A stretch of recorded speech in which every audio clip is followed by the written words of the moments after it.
วินเนอร์ผนึกพลังครั้งยิ่งใหญ่ผลิตภัณฑ์กองเกลียงไกลเลื่องละมือจากสหรัฐอเมริกาคนเลื่องลือแนะนำตัวกันอีกครั้งหนึ่งนะครับ Matt can you introduce yourself again My name is Matt Kilt and I'm managing partner of Trace Minerals นะครับเขาชื่อ Matt Kilt นะครับเป็น managing partner ของ Trace Mineral นะครับผม Thank you Neo Winner team for such a warm welcome ขอบคุณสำหรับชาวสมาชิก Neo Winner ทุกท่านสำหรับการต้อนรับที่อบอุ่นนะครับผม Thank you Congratulations Mr. Pong and Mr. Pong Senior for such an amazing success in a wonderful company ต้องขอบคุณท่านประธานพงษ์แล้วก็ท่านประธานซีเนียร์ท่านหนึ่งนะครับซึ่งให้การต้อนรับที่อบอุ่นแก่พวกเรานะครับผมแล้วก็ขอแสดงความยินดีกับสมาชิก Neo Winner ทุกท่านนะครับที่มาในวันนี้นะครับแล้วก็มีอาชีพที่ก้าวหน้านะครับสำหรับวันนี้ครับผม Congratulations ขอบคุณมากเลยครับ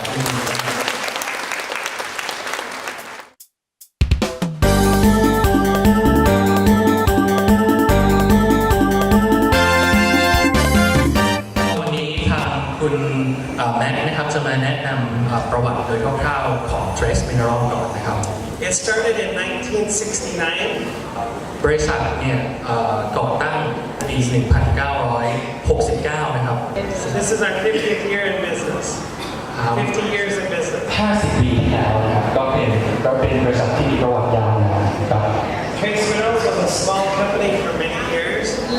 extracting minerals from the Great Salt Lakeคือจริงๆแล้วเนี่ย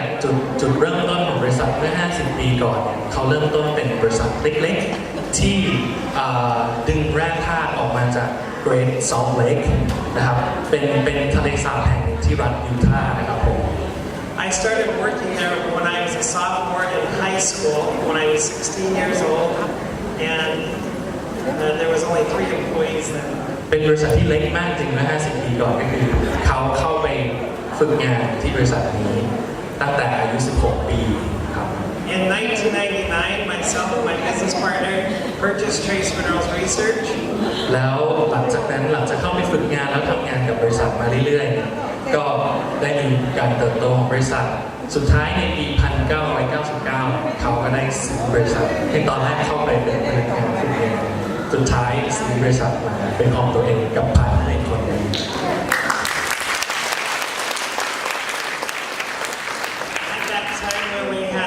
16 products ในขณะนั้นเนี่ยมีสินค้าที่พัฒนาขึ้นมาเอง 16 ตัวนะครับ And now I'm happy to say to this day that we have grown over 2,800%. แล้วผมก็มีความสุขที่จะบอกพวกเราทุกคนนะครับว่าบริษัทตั้งแต่นั้นมาเนี่ยมีการเจริญเติบโตขึ้นมาถึง 3,000% ด้วยกันนะครับผมAnd we have over 120 different products. จากโปรดักต์ไม่กี่ตัว16 ตัวเนี่ย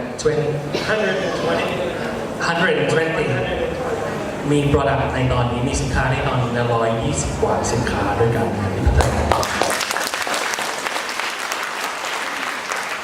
We're selling in over 40 countries throughout the world. แล้วก็ผลิตภัณฑ์ของเราเนี่ยส่งออกไปถึง 40 ประเทศทั่วโลกด้วยกัน We're excited to be in Thailand and as many parts of the world. We're going to be able to help you to be very successful. แล้วก็เป็นความยินดีอย่างยิ่งนะครับนี่คือครั้งแรกสำหรับสุภาพบุรุษทั้งสองท่านนะครับที่ได้มาในประเทศไทยแล้วก็ได้มาพัฒนาผลิตภัณฑ์ใหม่ๆสำหรับ Neo Winner โดยเฉพาะครับผม So let me ask you a couple questions. ก็ทีนี้ผมอยากจะถามคำถามอะไรบางอย่างกับท่านสมาชิกทุกคนนะครับ And I want to hear your response. แล้วก็อยากได้ยินคำตอบของทุกๆคนด้วยนะครับผม Do you want to help your friends be healthier, your friends and family be healthier and stronger? คุณอยากที่จะให้ทุกคนในครอบครัวแล้วก็เพื่อนๆมีสุขภาพที่ดีหรือเปล่า Okay, yes, good. เยี่ยมเลยครับผม Do you want to help your family and friends and yourself make more money? คุณอยากจะให้ คุณอยากจะทำเงินให้กับตัวเองกับครอบครัวและกับเพื่อนๆหรือเปล่าครับ You want to stand on this stage next year and all be wearing gold.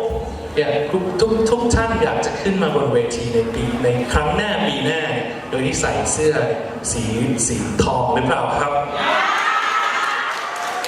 เยี่ยมไปเลยครับผม Well, we have the answer for you on both sides here. คำตอบคือสินค้าที่เราเห็นกันอยู่ข้างหน้าทั้งสอง product นะครับ What do you mean? We have been helping people throughout all the world improve their health, from diabetes to heart to cancer to also many different health conditions, and these products will help change their lives. จริงๆแล้วผลิตภัณฑ์ของเราที่มีมากมายหลายชนิดเป็นร้อยกว่าชนิดเนี่ยเป็นสินค้าที่ช่วยให้สุขภาพของทุกๆคนดีขึ้นทั่วโลกนะครับโดยเฉพาะคนที่เป็นโรคเบาหวานเป็นโรคเกี่ยวกับหัวใจแล้วโรคต่างๆที่เป็นโครนิกดิซีสเป็นโรคที่ใช้เวลาแล้วก็ค่อนข้างรักษายากเรามีสินค้าที่สามารถที่จะช่วยเยียวยาตรงนั้นได้ครับผม So if you truly want to have products that get to the cell level and people feel a difference, then you need to sell the products. ถูกต้องครับก็คือสินค้าที่เราเห็นกันอยู่ทั้งสองตัวข้างหน้านะครับเป็นสินค้าที่ช่วยทำให้ฟื้นฟูสุขภาพเราในระดับเซลล์นะครับแล้วก็มีสุขภาพดีขึ้น Other companies sell products that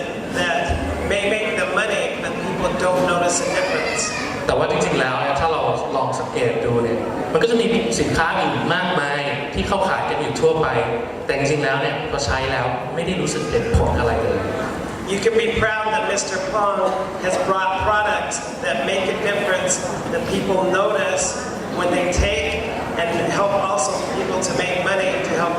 the economy here in Thailand. ก็อีกครั้งหนึ่งก็คุณแมทก็อยากจะขอบคุณท่านประธานพงศ์สันนะครับว่าได้นำสินค้าที่ดีๆที่ตอบโจทย์มีสุขภาพที่ดีขึ้นแล้วก็ได้สุขภาพที่ดีคือทุกอย่างดีส่งผลให้สมาชิกเรามีคุณภาพชีวิตที่ดีขึ้นครับผมอยากจะขอบคุณตรงนี้ So congratulations to all of you. ต้องขอแสดงความยินดีกับท่านสมาชิกทุกท่านด้วยนะครับผม And next year let's all wear gold. และปีหน้า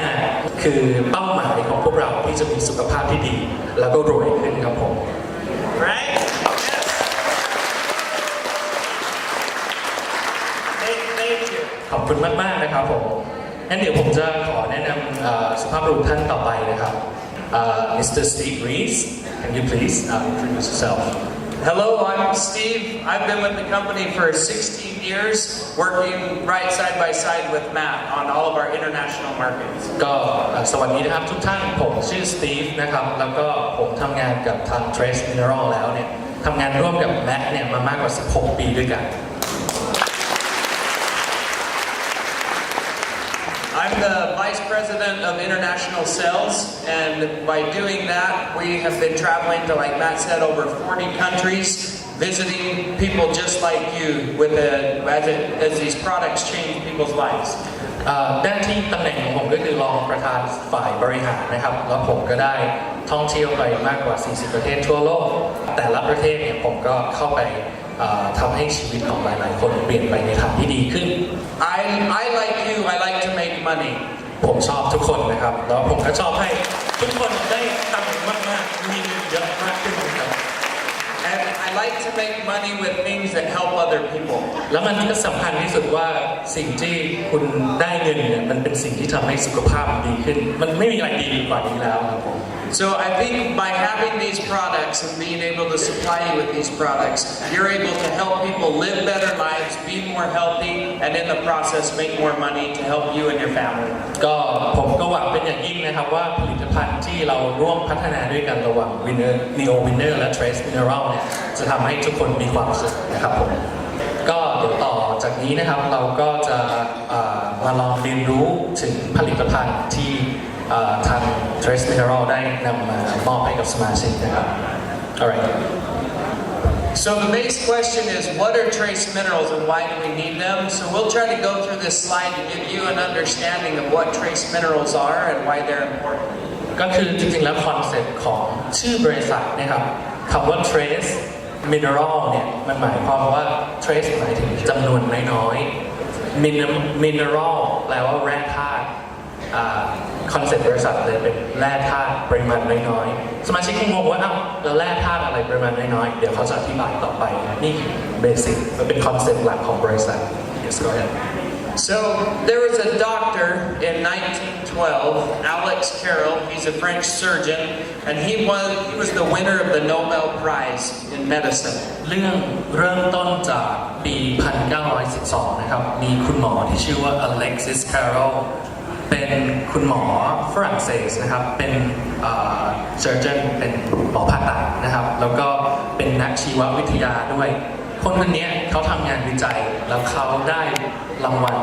โนเบลทางสาขาทางการแพทย์นะครับผม And we were actually asking Bart what the number one industry was here in Thailand, and he said farming and growing crops, right? Exactly จริงๆตอนที่เราพัฒนาผลิตภัณฑ์กันเนี่ยสตีฟเขาไม่เคยมาประเทศไทยเขาก็เลยถามผมว่าธุรกิจอันดับหนึ่งของประเทศไทยเนี่ยคืออะไรผมก็ตอบไปว่าจริงๆแล้วเนี่ยประเทศไทยเราเป็นเด่นด้านเกษตรกรรมก็คือการปลูกพืชและการเลี้ยงปศุสัตว์และอย่างอื่นนะครับผม So the soil, of course, is going to be very, very important here in Thailand and throughout all the world. But soil is the basis of human life. It's the only hope for a healthy world. จริงๆแล้วเนี่ยในประเทศที่ทำเกษตรกรรมเป็นหลักเนี่ยดินที่ใช้ปลูกพืชเนี่ยคือสิ่งที่สำคัญที่สุดจริงไหมครับสำคัญสำหรับการทำให้พืชเจริญเติบโตและสุดท้ายแล้วมันก็ส่งผลต่อชีวิตของเรานะครับงั้นเรื่องราวต่อไปที่เราจะมานำเสนอเนี่ยมันเป็นเรื่องราวที่เกี่ยวกับดินมันเกี่ยวกับดินยังไงจริงๆดินเนี่ยมันก็มีแร่ธาตุตามที่เราเข้าใจกันถูกไหมครับแล้วแร่ธาตุต่างๆเนี่ยมันเป็นแร่ธาตุที่ร่างกายเราเนี่ยได้รับเข้าไปรับผ่านทางไหนเราไม่ได้กินดินแน่นอนเรากินผ่านแร่ธาตุนั้นผ่านทางพืชผลทางเกษตรกรรมนะครับผมซึ่งเดี๋ยวเขาจะอธิบายไปว่ามันสำคัญยังไงบ้างนะครับ So when we eat our fruits and vegetables, if it's not in the soil, it's not in the fruit and vegetable that we eat. ก็คืออย่างที่ผมพูดก็คือว่าแร่ธาตุต่างๆมันส่งผ่านจากดินเข้ามาสู่ผลิตผลทางการเกษตรนะครับ Because the soil, the dirt, is made up of water, แล้วดินเนี่ยมันประกอบไปด้วยอะไรล่ะมีน้ำ air, มีอากาศ pieces of rock, มีก้อนหินเล็กๆน้อยๆก้อนกรวดนะครับ humus, which is the mixture of deposed plant, แล้วก็คือ deposed plants and animals. แล้วคือปุ๋ยคือเป็นปุ๋ยทางชีวะก็คือเป็นพวกเศษซากพืชสัตว์ที่ตายไปแล้วกลายเป็นดินเป็นปุ๋ยนั่นเอง So did you know it can take 850 years to form 2 centimeters of topsoil? 2 centimeters of topsoil. How many years?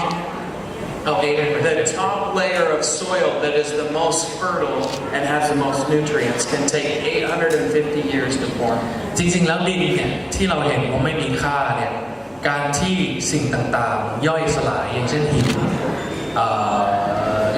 ซากพืชซากสัตว์การย่อยออกมาแล้วกลายเป็นดินที่มีคุณภาพเนี่ยการที่สะสมของดินในระยะเวลาหนึ่งเนี่ยเขาบอกว่าดินที่มันจะพอกพูนขึ้นมาได้จากผืนโลก2 เซนติเมตรเนี่ยมันใช้เวลาตั้ง850 ปีที่จะสร้างดินตรงนั้นขึ้นมานะครับ So this is the layer that we grow our plants and our vegetables. It has many of the properties including mineral composition, and it may vary depending on where the soil is from. ซึ่งดินส่วนนี้เป็นดินที่มีอาหารและแร่ธาตุและมีความจำเป็นในการเจริญเติบโตของพืช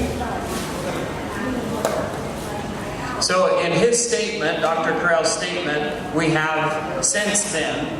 we have industrialized, commercialized, pasteurized, sanitized, and processed just about everything we think. จำได้ไหมครับคุณหมอชาวฝรั่งเศสคนเมื่อกี้ที่แนะนำไปนะครับดร. Carroll เนี่ยเขาบอกว่าในสมัยปัจจุบันมันมีการทำอุตสาหกรรมหนักนะครับการที่เราไป process อาหารทำนู่นทำนี่เยอะแยะเลยในผลิตภัณฑ์ที่เรารับประทานเข้าไป So in 1936, Dr. Charles Northern estimated that 99% of the American population was deficient in trace minerals because of agricultural farming. เหมือนกับเรามาผิดทางเพราะว่าจริงๆแล้วผลิตภัณฑ์ที่เราพยายามที่จะปลูกให้มันมากขึ้นเพื่อตอบโจทย์คนที่มากขึ้นเรื่อยๆในโลกเราเนี่ยมันต้องผ่านกระบวนการเหล่านี้แต่เขาพบว่าเมื่อเข้าไปดูปริมาณแร่ธาตุ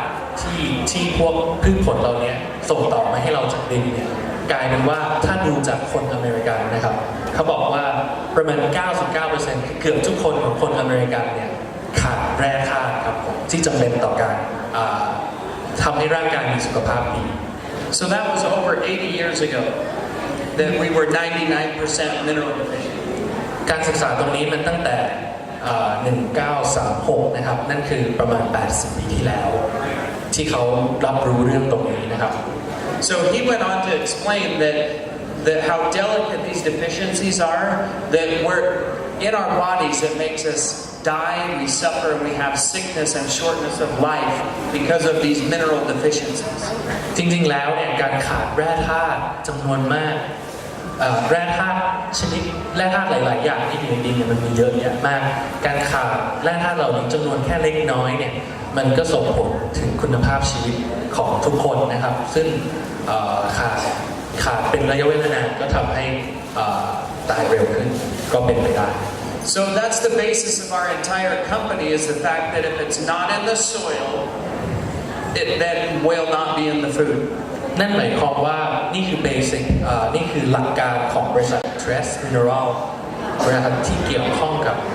แร่ธาตุเราต่างๆเหล่านี้เนี่ยถ้ามีงานวิจัยออกมาแล้วว่าถ้าดินไม่ได้มีแร่ธาตุเพราะว่ามันในmodern time ในเวลาของพวกเราแร่ธาตุมันน้อยแร่ธาตุในดินน้อยก็ส่งผลให้แร่ธาตุในอาหารน้อยตามเช่นเดียวกันครับผม So if it's not in our foods, then obviously it's not going to be inside our body. แน่นอนมันไม่ได้อยู่ในอาหารมันก็เข้ามาอยู่ในร่างกายเราไม่ได้เนาะ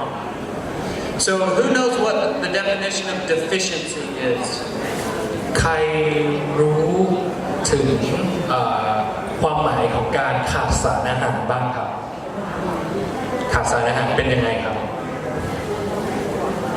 I guess not. No one knows. The definition of deficiency means the lack of minerals. แน่นอนก็มันก็แปลตรงตัวเนาะคือเขาพยายามแปลภาษาอังกฤษเป็นคำแปลที่มากขึ้นนะก็คือ deficiency การขาดสารอาหารก็แปลว่าการขาดแร่ธาตุนะครับ The reason that's important is because if you're in a mineral deficient environment, then you have more disease and sickness. แน่นอนว่ามันมีงานวิจัยทางการแพทย์ของเราว่าถ้าเราขาดสารอาหาร trace mineral พวกนี้เราก็ขาดเราทำให้ร่างกายเราเสื่อม The plants that grow require minerals in an ionic form. เราก็คงทราบกันดีนะครับว่าพืชเนี่ยมันเจริญเติบโตได้ดีเนี่ยมันก็ต้องมีปุ๋ยดีคำว่าปุ๋ยดีคือในปุ๋ยมีแร่ธาตุดีถูกไหมครับเราเคยได้ยินอะไรบ้างไนโตรเจนฟอสฟอรัสอะไรต่างๆนานาแต่นอกจากนั้นเนี่ยมันมีแร่ธาตุอะไรต่างๆอีกเยอะแยะมากมายนะจำนวนน้อยที่สำคัญต่อการดำรงชีวิตของพืช So the minerals get through the roots and then they get into the plant through the soil. แร่ธาตุต่างๆที่ผมพูดสักครู่เนี่ยมันก็จะถูกดูดซึมโดยรากถูกไหมครับแล้วก็ส่งต่อขึ้นไปที่ผลไม้หรือใบไม้นะครับ So a lot of people think, well, I don't need this. I don't need this product. ตอนนี้ฟังง่ายๆแค่นี้ก็คือแล้วทำไมเราต้องกินสินค้าต่างๆที่ Trace Mineral พัฒนาให้กับ Neo Winner ได้ล่ะตัวที่เขาถืออยู่เนี่ย Food New Win เนี่ย I promise you, the people that are going to be wearing the jackets and on stage next year are going to understand this principle. ผมหวังว่านะครับหลังจากที่เราคุยกันวันนี้ปีหน้าทุกๆคนที่มายืนข้างหน้าแล้วใส่สูทใส่แจ็คเก็ตวันนี้จะอธิบายต่อคนรอบข้างได้โดยง่ายนะครับว่ามันคืออะไร This is what affects everyone in this room is the mineral deficiency in the soil. จริงๆแล้วเนี่ยทุกวันนี้เราอาจจะไม่รู้ว่าเราก็ขาดสารอาหารกันอยู่นะครับเดี๋ยวจะมีการทดลองให้ดูว่าขาดยังไงนะครับ So you might talk with your friends or family and they say, well, I don't need that because I eat a healthy diet. I eat lots of fruits, I eat lots of vegetables. เขามีประสบการณ์อยู่แล้วเช่นนี้ถ้าเกิดเราไปขายเราไปเสนอเพื่อนๆหรือว่าครอบครัวทุกคนก็จะบอกว่าทำไมต้องกินน่ะทั้งที่วันนี้ทุกวันเนี่ยก็กินพวกผลไม้อาหารดีๆอยู่แล้วทำไมต้องกินเพิ่ม And I'll show you a demonstration in just a minute how important these minerals are, because even eating that raw diet like we're getting in the soil from the plants, if you're not getting the minerals, you're not getting nutrition to your body, which is going to make you prone to disease. ก็เดี๋ยวจะมีเครื่องมือทดสอบนะครับหลังจากนี้ว่าการที่เราขาดสารอาหารเนี่ยมันเป็นยังไงแล้วสิ่งนี้มันจะตอบโจทย์ได้ยังไงนะครับ So when a mineral goes into the plant in the root system, it goes in an ionic form. The plant puts this element through a process that the exterior of the root links to a carbon molecule and breaks it into its smallest form, which is an ion. ก็สารอาหารอย่างเงี้ยเราเป็นศัพท์เทคนิคที่เราควรจะจำไว้แล้วเอาไปพูดได้ในอนาคตนะครับว่าอาหารแร่ธาตุที่มันเข้าไปในรากเนี่ยมันจะถูกเปลี่ยนเป็นอยู่ในฟอร์มที่ชื่อว่ามันเป็นไอออนของธาตุนะครับ So that's the ion. alright So we're designed, so as human beings, we were designed from the very get-go to pick it, pluck it off of a tree, right. dig it out of the ground, fish it, or kill it. เบสิกง่ายๆของชีวิตเนี่ยตั้งแต่สมัยดึกดำบรรพ์ขึ้นมาเนี่ยมนุษย์เราเวลาที่เราจะกินเราทำอะไรบ้างนะครับเราดึงผลไม้จากต้นขุดหาหัวอะไรสักอย่างออกมากินใช่ไหมตกปลาหรือไม่ก็ล่าสัตว์เป็นต้นนะครับ And of course, drink water. และสุดท้ายสิ่งที่ขาดไม่ได้เลยคือการดื่มน้ำนะครับ But when you think about now, well, okay, so in other words, we should be having the raw fruits and vegetables, nuts, seeds, grains, legumes, and a small portion of protein. That should be our perfect diet. จริงๆแล้วส่วนประกอบอาหารที่เราควรได้รับต่อวันที่ทุกคนแน่นอนว่าเรียนมานะครับก็คือการได้รับผักผลไม้โปรตีนจากเนื้อสัตว์เป็นต้นนะครับ So who had that this morning? ทุกคนถามสมาชิกทุกคนใครได้ครบไหมครับตอนเช้านี้ทานครบทุกอย่างเลยไหมฮะคาร์โบไฮเดรตถั่วไขมัน no it's the same no Yeah. we didn't So unfortunately, what we did is we got it out of a can, out of a box, a pickup window, McDonald's, ทำไมโอเค concession stand, and vending machine. คือถ้าเป็นคนอเมริกันเนาะดูวิถีชีวิตคนอเมริกันกันเนี่ยเขากินอะไรเขาก็ไปซูเปอร์มาร์เก็ตไปซื้ออาหารกระป๋องอาหารที่มาจากกล่องอาหารที่ไปซื้อตามแมคโดนัลด์เขาบอกอาหารมันแย่นะครับมันเป็นฟาสต์ฟู้ดนะ So that's contrary to everything that we grew up as, like the base human foundation. We're doing everything contrary to that now in our eating. ก็อย่างที่บอกเนี่ยมนุษย์เนี่ยตั้งแต่สมัยดึกดำบรรพ์มาเนี่ยเราเกิดมาเนี่ยเราควรที่จะกินอาหารอย่างที่บอกอะดึงมาจากต้นไม้ล่าสัตว์กินอะไรเอาให้ครบทุก5 หมู่แต่ทุกวันเนี่ยสมัยใหม่เราไม่ได้ทำตามนั้นเลยแล้วเราก็กินอาหารที่เขาเรียกว่าเป็นจังก์ฟู้ดอาหารแย่ๆอาหารขยะอย่างฟาสต์ฟู้ดอย่างที่บอกนะครับ So then with our water consumption in America, it's a big problem with energy drinks and replacing water with something else. แล้วก็สิ่งที่สำคัญที่สุดถ้าพูดถึงคนอเมริกันเพราะเขามาจากอเมริกาเนาะเขาบอกว่าคนอเมริกาเนี่ยคุณภาพชีวิตก็ไม่ได้ดีนะครับเอาจริงๆเพราะว่าอาหารหรือเครื่องดื่มที่ขายกันอยู่ในอเมริกาเนี่ยเขาเอาไปปรุงแต่งเยอะมากอย่างพวก energy drink พวกเครื่องดื่มชูพลังนะครับแล้วก็อาหารต่างๆ But water is so important. It makes up 90% of our blood, 85% of our brain, 75% of our tissue, and 30% of our bone and skeleton. คือคอนเซ็ปต์ก็คือถ้าเราเอาอะไรก็ไม่รู้ไปคือไปดัดแปลงน้ำที่เราควรจะได้น้ำเปล่าดีๆดื่มเข้าไปไปดัดแปลงให้มันเสียหายซึ่งน้ำเนี่ยมันเป็นส่วนประกอบ 90% ของสมอง85% ของสมอง 90% ของเลือด 75% ของเลือดหรือเซลล์ของเรานะครับเซลล์1 เซลล์ประกอบไปด้วยน้ำถึง 75% อันนี้จำไว้นะครับ So it's important that we're drinking enough water and have our proper trace minerals because we lose 2.5 to 3 cups of water every day just through breathing and loss of fluid. แล้วก็คอนเซ็ปต์ก็คือว่าน้ำที่เราดื่มไปเนี่ยเราเสียจากการเสียเหงื่อการออกกำลังกายแล้วก็น้ำที่เรากินเนี่ยถ้าเกิดมันไม่มี trace mineral มันก็จะทำให้ร่างกายเราไม่ดีเพราะฉะนั้นคอนเซ็ปต์ง่ายๆเราก็ต้องเอา trace mineral มาใส่ในน้ำSo it's important that we understand we need the minerals from the soil because we're constantly losing the minerals from breathing, sweating, urination, defecation, and menstruation. Constantly, the body is going through a cycle of losing minerals and putting stress on our bodies. จำได้ไหมครับตอนแรกเราเริ่มจากดินเนาะดินขาดสารอาหารสารอาหารก็ไม่ได้มาทำอาหารที่เรากินนอกจากนั้นเนี่ยการเสียแร่ธาตุต่างๆมันเป็นขั้นตอนปกติของร่างกายที่ว่าออกกำลังกายเสียเหงื่อแค่หายใจธรรมดาก็เสียพวกแร่ธาตุเรียกว่า trace mineral เนี่ยออกไปจากร่างกายแล้วมันจำเป็นมากที่เราจะเสริม trace mineral นี้กลับเข้าไปสู่ร่างกาย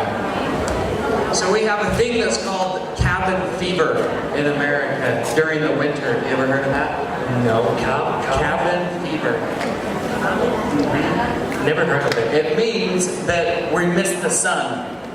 So when it's cloudy and overcast and it's winter and cold, you get cabin fever and you want to get out, but it's too cold or it's too cloudy. Cabin, like the cabin. Yeah, like a cabin building. I see. You're stuck in a cabin. ที่อเมริกาเนี่ยเขาจะมีโรคหนึ่งที่เขาพูดติดปากกันก็คือคาร์บอนฟีเวอร์คือเป็นโรคคาร์บอนเป็นไข้คาร์บอนอะไรสักอย่างนะครับซึ่งเขาบอกว่ามันเป็นโรคที่เขาเรียกกันว่าคือในอเมริกาเนี่ยช่วงหน้าหนาวหรือสภาพอากาศเขาเนี่ยแดดไม่ค่อยมีครับมันจะครึ้มทั้งวันไม่มีแดด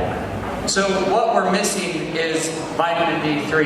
Our bodies can synthesize the sun to create vitamin D3. ท่านสมาชิกหลายคนจำได้ไหมครับผมทางทีมพัฒนาผลิตภัณฑ์เราก็เคยมาสอนนะว่าวิตามินดีเนี่ยมันสังเคราะห์ได้จากร่างกายจำได้ไหมครับยิ่งตอนที่มีแสงแดดส่องเราเนี่ยมันจะสังเคราะห์วิตามินดีจากร่างกายของเรา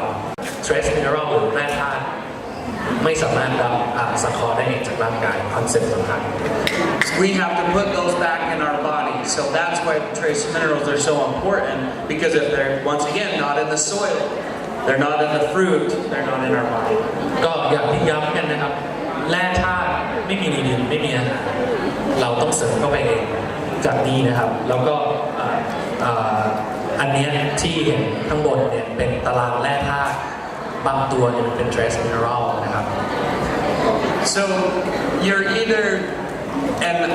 the ionic minerals that we talked about coming into the soil in the ionic form, that's important because your brain is a big ionic machine. Okay. สิ่งที่สำคัญสิ่งที่เราต้องจำได้นะครับสำหรับแร่ธาตุ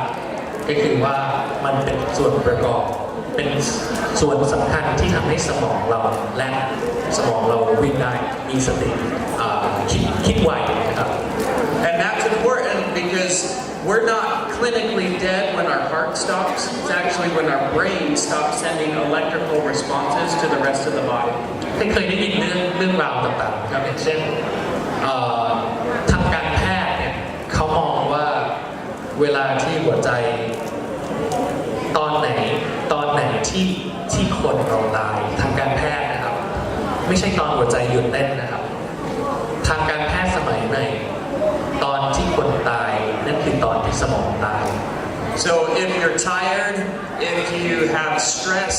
if you have anxiety, if your muscles hurt, all of that is a function of the brain and electrical responses throughout the body. So putting the trace minerals, this new food win product in your body is going to help your body fix and heal itself. I see. งงไหมครับว่าสมองหัวใจตายหัวใจหยุดเต้นยังไม่ตายแต่สมองตายคือตายเพราะการที่หัวใจหยุดเต้นเราปั๊มกลับมาแล้วหัวใจเต้นต่อได้ถูกไหมครับแต่ตอนที่สมองตายคือไม่มีกระแสไฟฟ้าวิ่งในสมองแล้วเนี่ย เราไม่สามารถปั๊มให้สมองกลับมาได้นะสังเกตว่าหลายๆคนที่ประสบอุบัติเหตุหรือเป็นโรคอะไรบางอย่างสมองหัวใจหยุดเต้นปั๊มกลับมาถ้าไม่ทิ้งนานสมองยังไม่ตายกลับมายังมีสติสัมปชัญญะหลังจากปั๊มหัวใจถูกไหมครับแต่ถ้าเกิดหัวใจหยุดเต้นสมองก็ตายเพราะไม่มีเลือดไปเลี้ยงสมองจากหัวใจกลับปั๊มกลับมายังได้นะครับแต่ว่าถ้าเกิดหัวใจมันขาดเลือดไปนานตายแล้วเนี่ยคนคนนั้นไม่กลับมาแล้วนะครับก็คือนอนนิ่งไปเลยถูกไหมคอนเซ็ปต์สำคัญก็คือพวก trace mineral ต่างๆที่จำเป็นเนี่ยมันเป็นส่วนประกอบสำคัญที่ให้กระแสไฟฟ้าในสมองเนี่ยมันวิ่งมันเดินทำให้เราคิดเป็นทำให้เราเป็นเรานะครับนั่นคือส่วนสำคัญก็Okay, so the trace minerals are going to help with absorption, activation, regulation, and then pH balance inside the body. ข้อมูลทางเทคนิคนะครับในตัวแร่ธาตุต่างๆเนี่ย trace mineral เนี่ยมันไปช่วยทำให้สมองดูดซึมไอออนต่างๆเพื่อที่ทำให้เกิดการวิ่งของกระแสไฟฟ้าในสมองทำให้เราคิดได้แล้วก็ไปคอนโทรลระบบต่างๆในสมองเนาะเพราะว่าบางทีเนี่ยถ้าใครเรียนวิทยาศาสตร์มาลึกๆเนี่ยจะรู้ว่าส่วนที่ควบคุมการหายใจส่วนที่ควบคุมกระเพาะให้มันบีบตัวย่อยอาหารส่วนที่ควบคุมให้เราเคลื่อนไหวกล้ามเนื้อได้ทุกอย่างมันอยู่ในสมองถูกไหมครับแร่ธาตุต่างๆมันเป็นส่วนประกอบสำคัญทำให้สิ่งต่อมาที่ผมพูดเนี่ยสิ่งทั้งหลายที่ผมพูดเนี่ยมันทำงานได้เพราะฉะนั้นเนี่ยเดี๋ยวเราจะสาธิตนะครับว่าไอสิ่งที่เราพูดมาเนี่ยไอออนแร่ธาตุต่างๆเนี่ยมันดูยังไงว่ามันขาดไม่ขาดเราเสริมเข้าไปยังไงนะครับเดี๋ยวสตีฟก็จะทำไลฟ์เดโมนะครับต่อไป yes show people to show the difference and why we need ionic minerals จากทีนี้นะครับก็จะเป็นชุดที่ทำให้เราเห็นโดยง่ายๆนะครับว่าเราดูได้ไงว่ามันมีไอออนหรือแร่ธาตุอยู่ในสิ่งต่างๆที่เราจะเทสให้ดูที่จะสาธิตให้ดู So this is an open circuit, just like a light switch. So when we close the circuit, if we just use a piece of money.It closes the circuit, turns on the light. จำได้ไหมครับที่ผมบอกว่าแร่ธาตุต่างๆเนี่ยมันเป็นส่วนสำคัญที่ทำให้กระแสไฟฟ้าในสมองและทำให้เซลล์เนี่ยมันทำงานได้นะครับชุดทดสอบง่ายๆหลักการมันก็คือว่าเหมือนไฟฟ้าถ้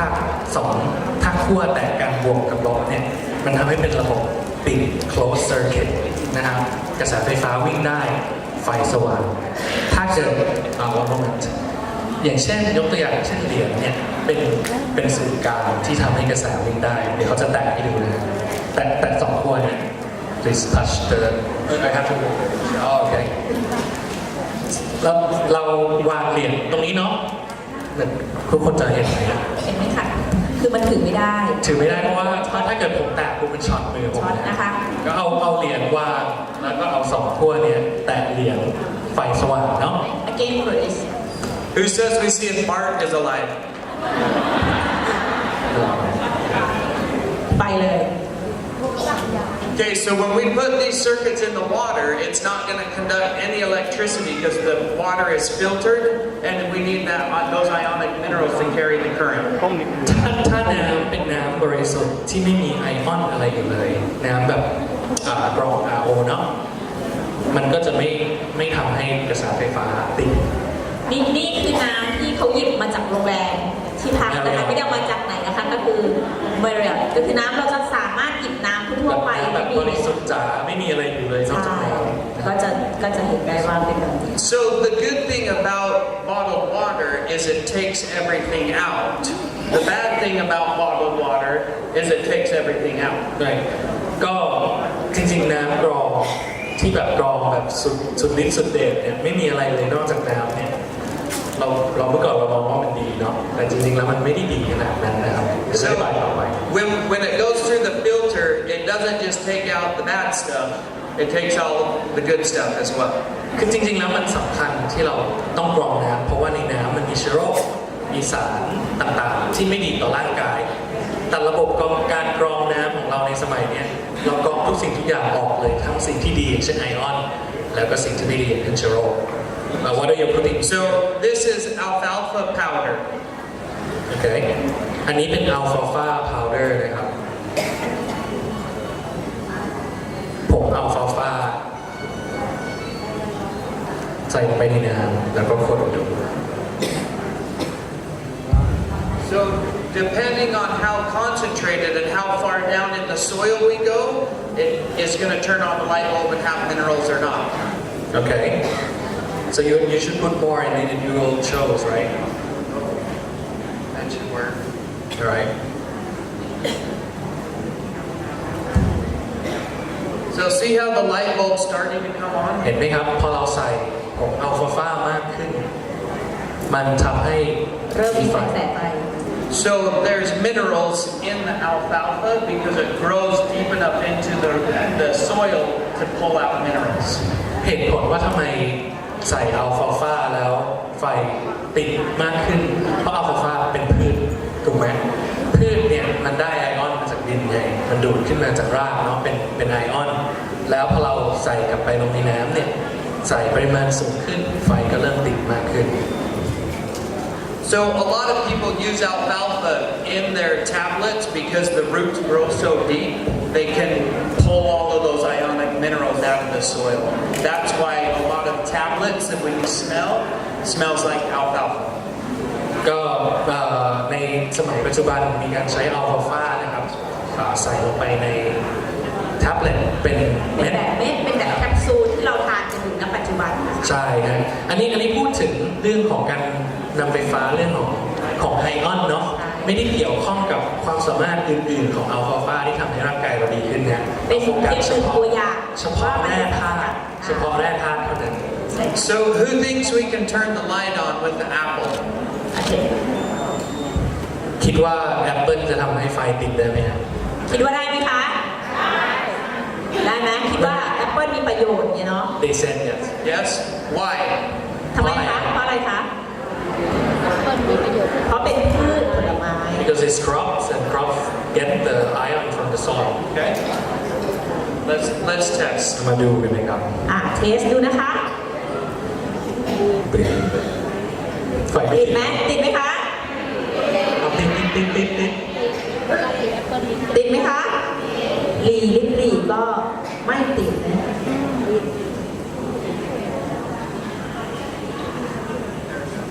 เห็นไหมติดไหมคะติดแต่ติดก็ไม่ได้เยอะมาก ส้มนะครับ Where do you get this from These two are from Marriott's breakfast this morning. จาก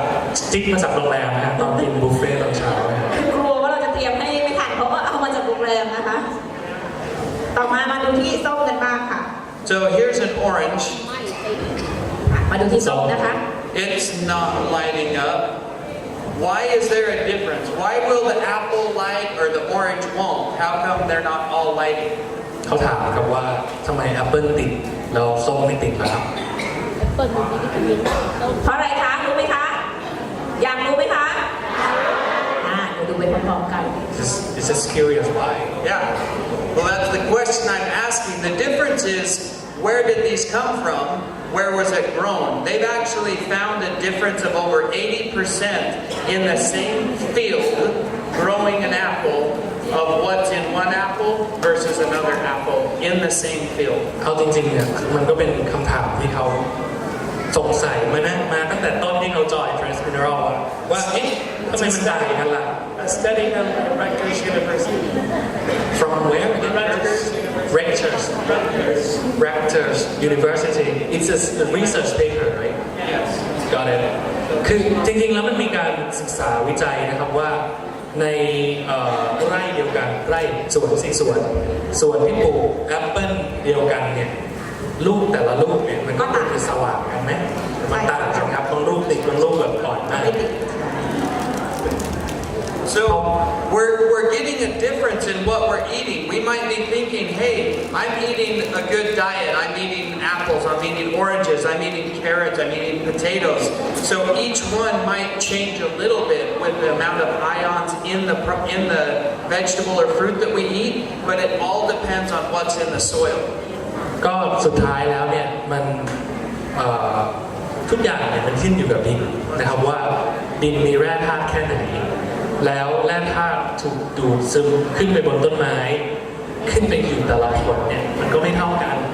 เราก็จะแน่ใจได้ยังไงว่าทุกวันที่กินผลไม้กินส้มกินแอปเปิ้ลเนี่ยเราได้แร่ธาตุเพียงพอสิ่งที่เขากำลังจะบอกเราก็คือว่าทุกอย่างที่เราทานกันไปแม้แต่แอปเปิ้ลต้นลูกเดียวกันต้นเดียวกันเนี่ยค่ะหรือส้มในไร่เดียวกันดีกว่าเรียกว่าไร่เดียวกันเราก็ได้แร่ธาตุที่แตกต่างกันแล้วเราจะมั่นใจได้ยังไงว่าสิ่งที่เราทานในทุกวันนี้มันจะเสริมสร้างเป็นสิ่งที่ดีบางครั้งเราคิดว่าเฮ้ยมันดีมีประโยชน์แต่ความแน่ใจเราจะเอามาจากไหนขนาดเนี้ยค่ะเขามาทดลองก็จะเห็นว่ามันต่างกันเนี่ยจิ้มไปหลายรูปเลยครับเพราะให้ผลต่างกัน Yeah, you can see the difference.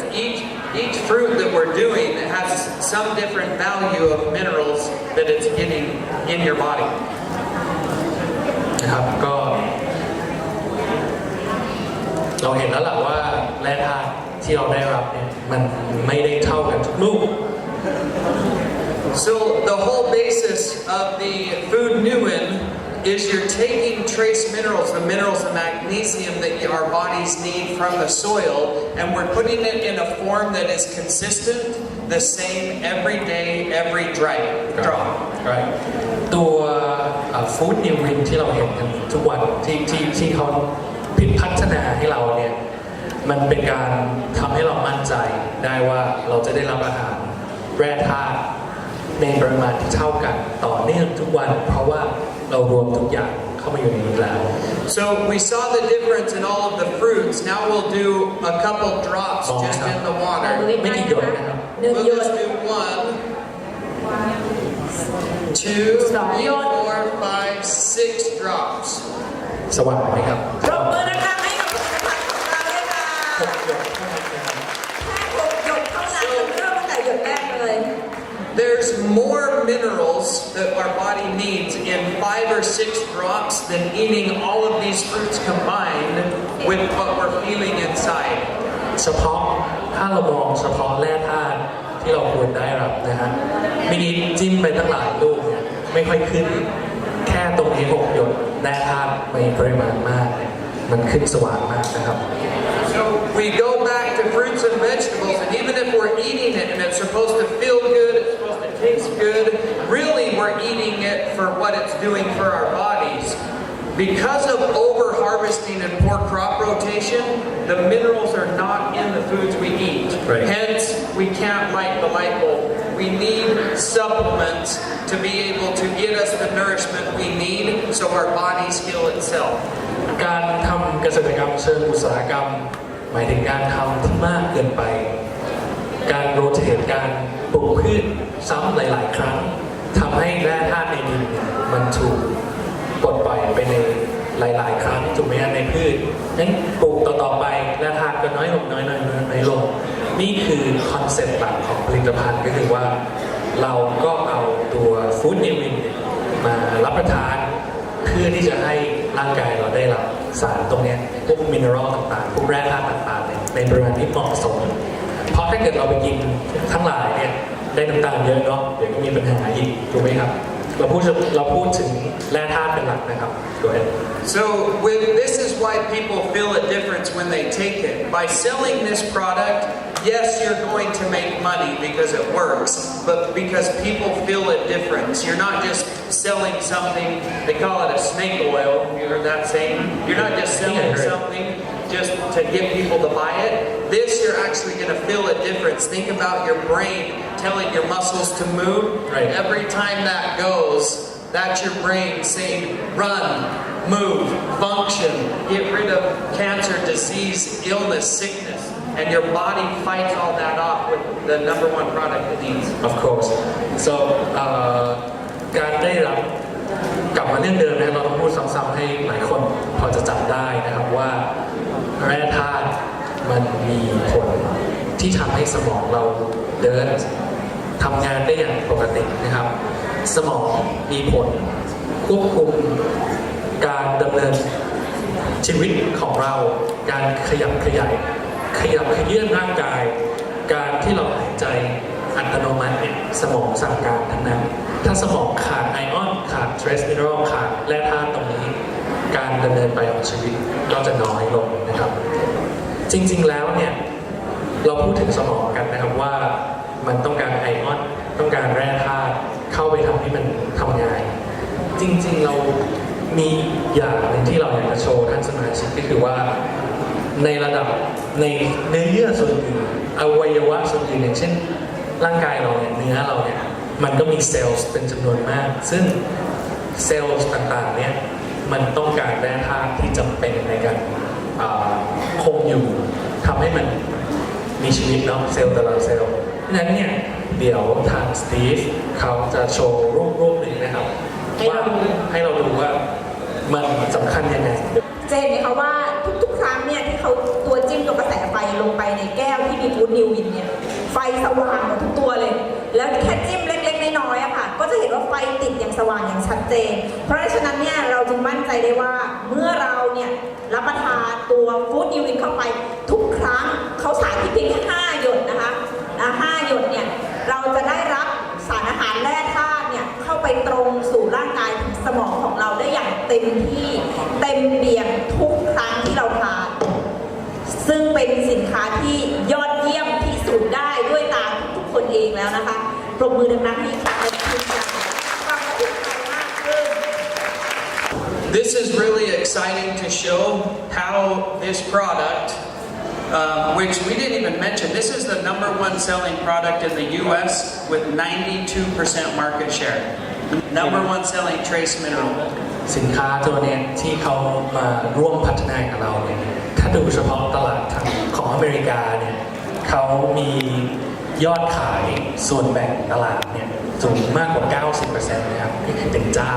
ใหญ่ที่สุดในตลาดอเมริกาเขาบอกว่าเป็นอันดับ1ของอเมริกาค่ะสุดยอดนะคะสุดยอดนะคะ So as gruesome as this might look, it's actually a really cool story on how these minerals help the body heal. Now, this is not a human ear, surprise, this is a dog ear. มันเป็นเรื่องที่เจ๋งมากที่ผมอยากจะแชร์เล่าให้ทุกคนรู้จักได้ยินกันนะครับอันนี้มองก็รู้นะว่าไม่ใช่บุคคลหูสุนัขนะครับ Go ahead. So the dog got in a fight with another dog and clawed its ear, cut it all the way through. หมากัดกันนั่นเองแล้วก็บูชิงIf you show the next picture, it has staples. คือที่อเมริกาเนี่ยความก้าวหน้าทางสัตวแพทย์เขาเทคแคร์หมานะครับเขาก็จัดการเย็บแบบนี้นะครับ So when Dr. Starkey, this is his dog. จริงๆจะมีท่านด็อกเตอร์อีกท่านนึงนะครับเป็นด็อกเตอร์ทางด้านอาหารเป็นอีกทีมหนึ่งของ Dress นะวันนี้ไม่ได้มาด้วยกันเพราะว่าเขาอยู่อีกฝั่งหนึ่งของอเมริกานะครับอันนี้เป็นสุนัขของเขาด็อกเตอร์คนนี้ชื่อว่าด็อกเตอร์สตาร์กี้นะครับ So you can see the 3 staples in the dog's ear. That's all the veterinarian can do because ears and that cartilage part of the body does not heal very easily. ถ้าใครเรียนทางการแพทย์มาเนี่ยตรงบริเวณหูเราก็ได้หรือหูของสุนัขเนี่ยมันคือกระดูกอ่อนเนาะการที่สัตวแพทย์ท่านเนี้ยเขาจะรักษาหูที่ขาดไปเนี่ยเขาเย็บไม่ได้นะครับเพราะว่าชิ้นส่วนตรงนี้มันเป็นกระดูกอ่อนค่ะสิ่งที่เขาทำได้ทางการแพทย์คือการใช้มันเหมือนกับแม็กทางการแพทย์นะครับเอาแม็กยิงปึ๊บแล้วทำให้หูติดกันแต่ไม่ได้เย็บ So after he went to the doctor, he started taking the concentrates, same product, and putting it on his dog's ear and rubbing it in every day. แน่นอนว่าดร.สตาร์กี้เนี่ยเขาเป็นผู้เชี่ยวชาญทางด้านผลิตภัณฑ์ทางด้านศาสตร์ของอาหารเสริมเนี่ยเขารู้อยู่แล้วว่าตัวฟู้ดนิววินเนี่ยมันสามารถที่จะมีส่งผลนอกจากสมองแล้ว ก็เกี่ยวข้องกับเซลล์ต่างๆไม่ว่าจะเป็นเซลล์คนเซลล์สัตว์มันก็คือเซลล์เหมือนกันนะครับเขาก็เอาผลิตภัณฑ์นี้แล้วก็หยดลงบนบริเวณแผลของสุนัขนะครับแล้วก็นวดนะครับให้มันเข้าไปซึมเข้าไป So the veterinarian doctor couldn't believe it. After 3 weeks, he went back in, and this is what the ear looked like. คือตอนนั้นสัตวแพทย์ก็คือเขาไม่ได้เรียนทางศาสตร์ทาง nutrition นะครับทางอาหารเสริมเนี่ยเขาก็บอกดร. สตาร์กี้อยู่ทำอะไรอยู่ใส่อะไรลงไปแบบไม่เชื่อมันคืออะไรไม่ใช่ยาด้วยซ้ำนะครับแต่หลังจากผ่านไป3 สัปดาห์นี่คือสิ่งที่เกิดขึ้นนะครับอันนี้คือภาพที่ผ่านไป3 สัปดาห์ค่ะ So tell me the difference between the 2 ears. This is the ear that was cut right here, all the way through. And this is the other good ear, but this is the one that was just diced all the way down. ซ้ายมือผมเนี่ยนะครับคือหูของสุนัขที่ขาดไปนะครับส่วนขวามือนี่คือที่ไม่ได้โดนกันเห็นความแตกต่างไหมครับ And when we look at the next picture up close, you can see this is the exact same cut from the previous picture. ไม่ได้เห็นความแตกต่างเลยว่ามันมีการถูกทำร้ายเป็นแผลมาก่อน So the body had fixed itself. That's what's so cool about this product is that we're stimulating the body to work in the best way it can. เพราะว่า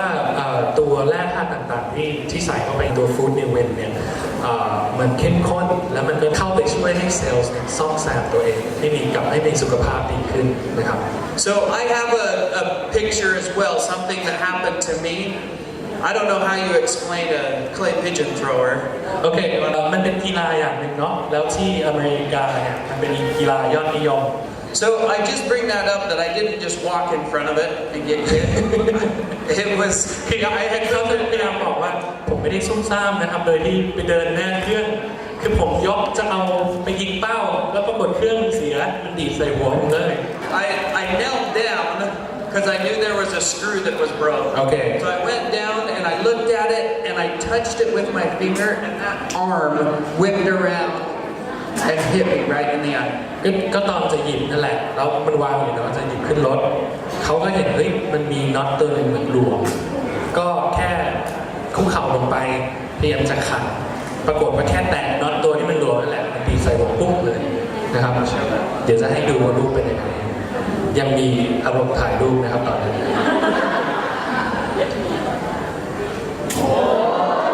นี่คือตัวเขาเองนะคะนี่คือตัวเขาเอง So this little curve right there is the edge of the clay pigeon arm that would throw it out so you could shoot it. คือต้องนึกสภาพนะครับใครดูการแข่งขันเนี่ยไอตัวเป้าเนี่ยมันดีขึ้นไปสูงมากนะครับแต่นี่คืออยู่หน้าเครื่องแล้วขามันดีปึ้งใส่มันก็เป็นแผลที่ลึกมากเลย So after I went to the doctor, I had 22 stitches put in underneath my eye and then around this corner.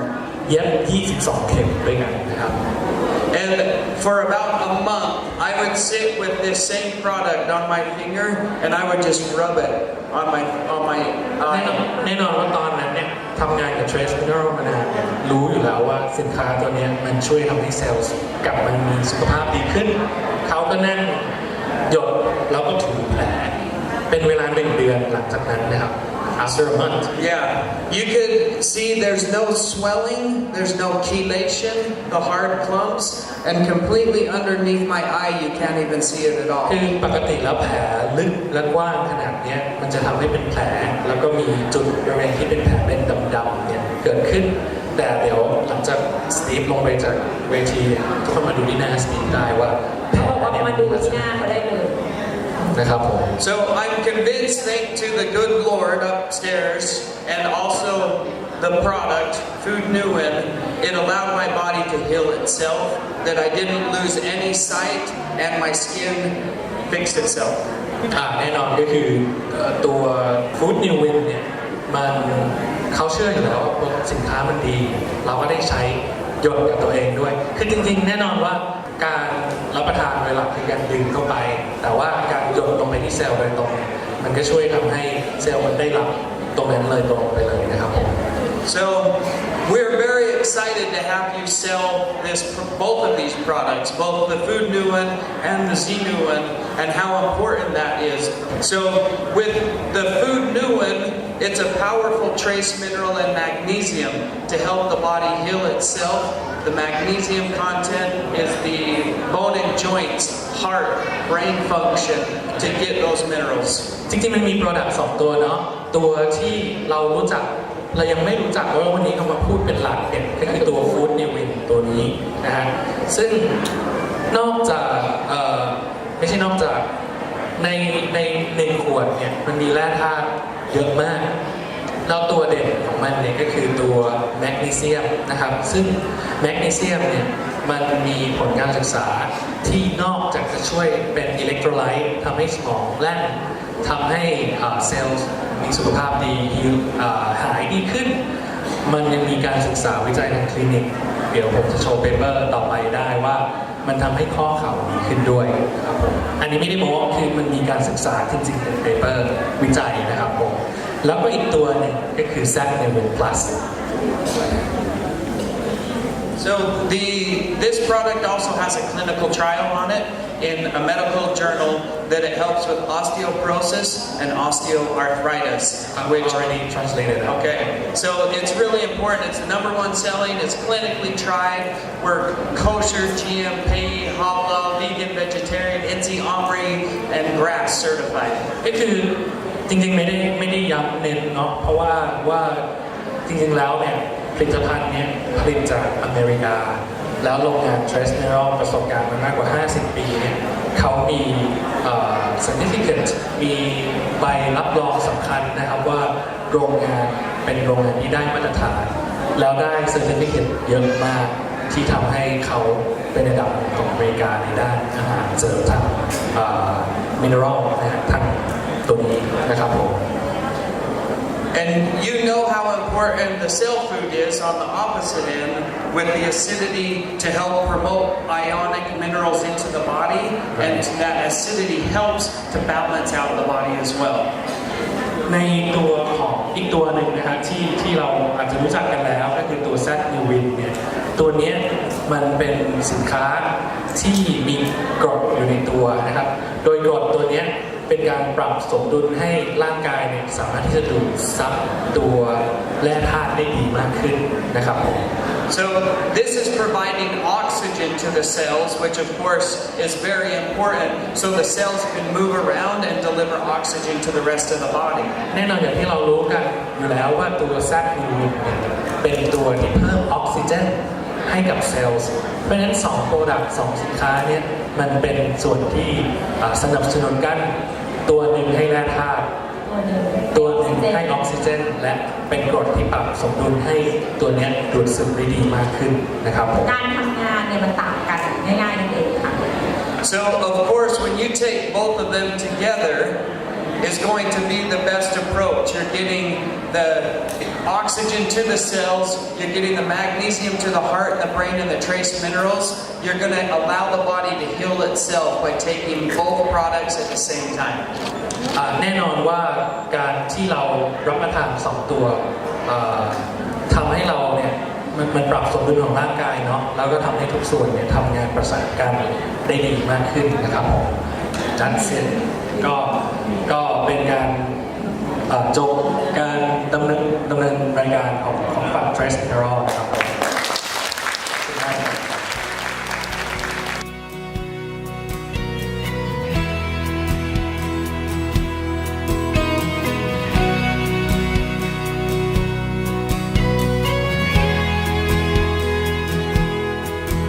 ชีวิตคือการดิ้นรนคนหนึ่งคนต้องเดินก้าวไปให้เรารู้เส้นทางแห่งใจแล้วก็ไปให้ถึงที่นั่นเพราะชีวิตคือการต่อสู้ให้เรียนรู้ด้วยใจตั้งมั่นเส้นทางไกล